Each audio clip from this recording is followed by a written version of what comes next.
বিসমিল্লাহির রহমানির রহিম। মাননীয় স্পিকার, মাননীয় সংসদ সদস্য কর্তৃক আয়োজিত এই বিশ্ববিদ্যালয় স্থাপনের যে প্রস্তাবটি এসছে, এটি অত্যন্ত গুরুত্বপূর্ণ প্রস্তাব।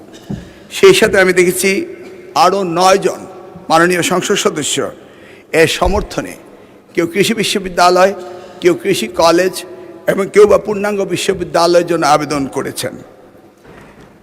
আপনি এবং আমরা সকলেই জানি, বিগত সময়ে সাবেক প্রধানমন্ত্রী দেশমাতা বেগম খালেদা জিয়া শিক্ষাকে সবচেয়ে বেশি অগ্রাধিকার দিয়েছিলেন এবং আপনারা ইতিমধ্যেই দেখতে পেয়েছেন যে 180 দিনের যে প্রোগ্রাম মাননীয় প্রধানমন্ত্রী দিয়েছে, সেখানে তিনি শিক্ষাকে সবচেয়ে বেশি অগ্রাধিকার দিয়েছেন। আমার দৃঢ় বিশ্বাস, যেভাবে মাননীয় প্রধানমন্ত্রী এদেশে মানব সম্পদ উন্নয়নের জন্য কাজ করেছেন, হিউম্যান ক্যাপিটাল ডেভেলপমেন্টের জন্য যে চেষ্টা তিনি চালিয়ে যাচ্ছেন, এটাও আমরা জানি উন্নত বিশ্বে প্রায় 30টি দেশ তাদের জনসংখ্যা ক্রমান্বয়ে কমে যাচ্ছে। More people R dyeing, less people are taking birth. In this respect মাননীয় প্রধানমন্ত্রী তিনি শিক্ষাকে গুরুত্ব দিয়ে সবচেয়ে বেশি গুরুত্ব দিয়েছেন কারিগরি শিক্ষাকে। আমি অত্যন্ত খুশি হতাম যদি আজকের মাননীয় সংসদ সদস্যগণ সাধারণ শিক্ষার চেয়ে কারিগরি শিক্ষাকে গুরুত্ব দিতেন এবং যেটাতে মানব সম্পদ উন্নত হতো এবং বিশ্বে আমরা সকলেই এই মানব সম্পদ উন্নয়ন করে আমরা এক্সপেক্টেড থেকে আমাদের রেমিটেন্স সহ বাংলাদেশের উন্নয়নের অগ্রাধিকার আমরা পেতে পারতাম। সেই জায়গাটি থেকে আমি আহ্বান জানাবো যে আপনারা আগামী দিনে স্ব এলাকায় কারিগরি শিক্ষার উপর গুরুত্ব দিয়ে আপনার প্রস্তাব আনবেন।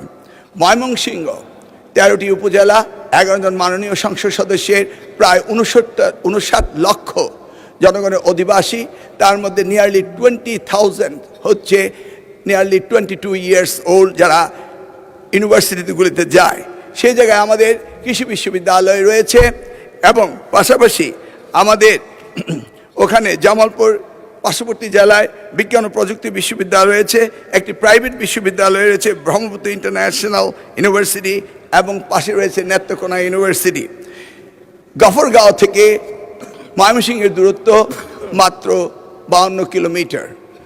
অপরদিকে ত্রিশালে একটি কবি নজরুল ইসলাম বিশ্ববিদ্যালয় রয়েছে, গফরগাঁও থেকে সেই বিশ্ববিদ্যালয়টির দূরত্ব মাত্র 20 কিলোমিটার।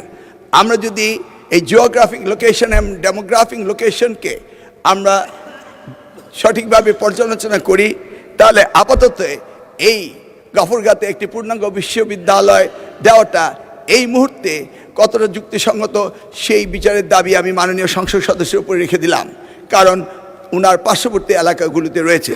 তিনি এটাও বলেছেন যে ঢাকা এবং ময়মনসিংহের মধ্যবর্তী স্থানে এবং খুব উল্লেখযোগ্যভাবে কমিউনিকেশন ওনার খুব ভালো ঢাকার সাথে।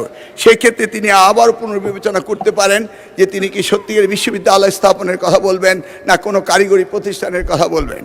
আমি জাহাঙ্গীর আলম সাহেব মাননীয় সংসদ সদস্য ঢাকা, তিনি যে প্রস্তাবটি করেছেন, অন্যান্য উন্নত বিশ্বে অনেক বিশ্ববিদ্যালয় বিভিন্ন রকম ক্যাম্পাস থেকে থাকে।